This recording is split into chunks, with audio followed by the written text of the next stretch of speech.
capabilities of our nationally kept secrets would shatter most people's imagination of what is possible. This is probably one of the more well-known black-budget time travel projects, with the exception of the Montauk Project.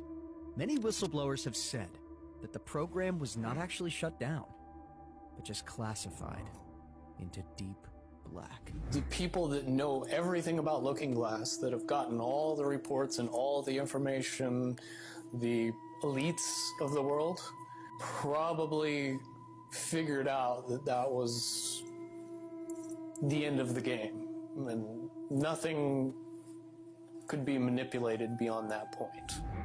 According to the alleged insiders, the Looking Glass technology was apparently used to look backward and forward in time, using the consciousness of an operator as a type of steering mechanism. The operator would sit in a chair that was apparently recovered from a downed extraterrestrial craft capable of interfacing with consciousness directly. When the device was turned on, strong toroidal fields of energy cycled about a pouch of water at the center, which acted as a sort of resonator for in-streaming energies from the point of focus maintained by the operator.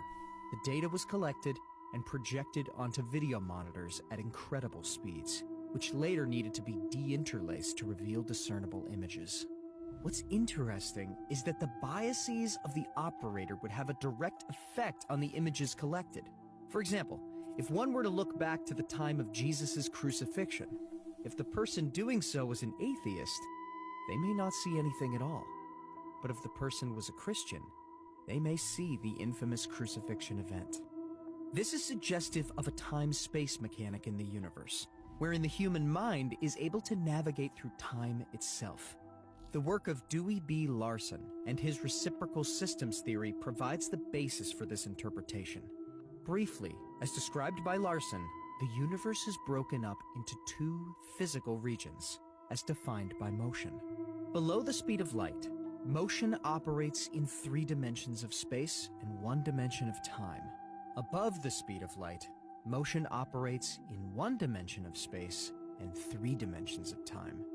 As bizarre as that sounds, the mind is uniquely equipped to navigate in time, which is able to access memories of the past, gain awareness of events in the present, conceive of future possibilities, and even imagine alternative events that did not actually happen. In other words, the human mind can select the point of focus, just like in remote viewing, and receive the information from the store of memories made during the experience. Do you know the difference between Looking Glass and the yellow cube? Yes.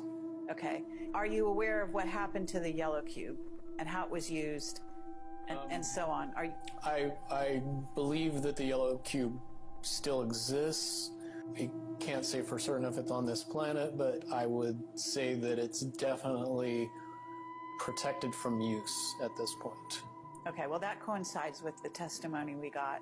The yellow cube or the yellow book would give you your possible future. Yes. So it took basically the choices that you would inherently make along a timeline and tell you what that timeline would be, given that you made all the choices that your brain would make. Well, this is exactly what I was just going to ask you. What we were told is that leaders of governments and so on, people in high places, politically, would use this to try to see their most optimum future and then follow those.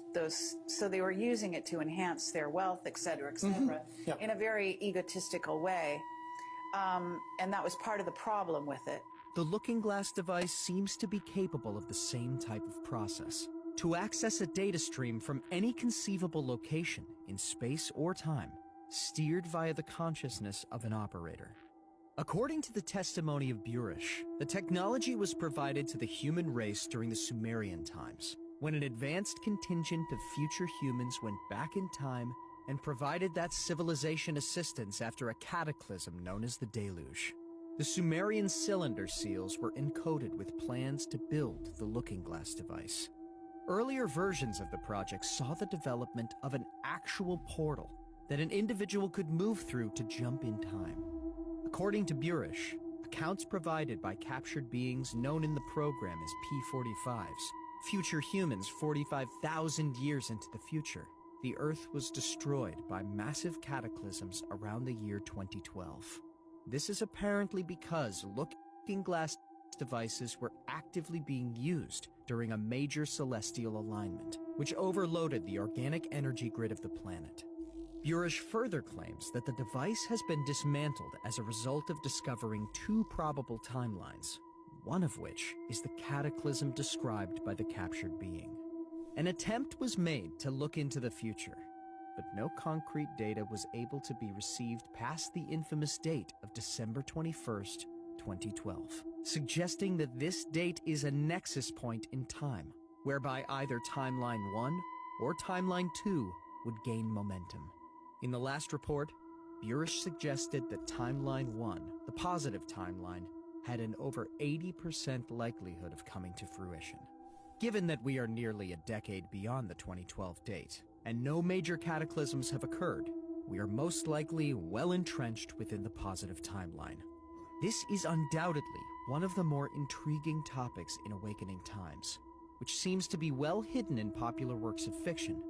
Corey Good, a secret space program insider, claims to have reviewed documentation relating to this project. It would be very hard to accept that all of this information that is currently held secret and classified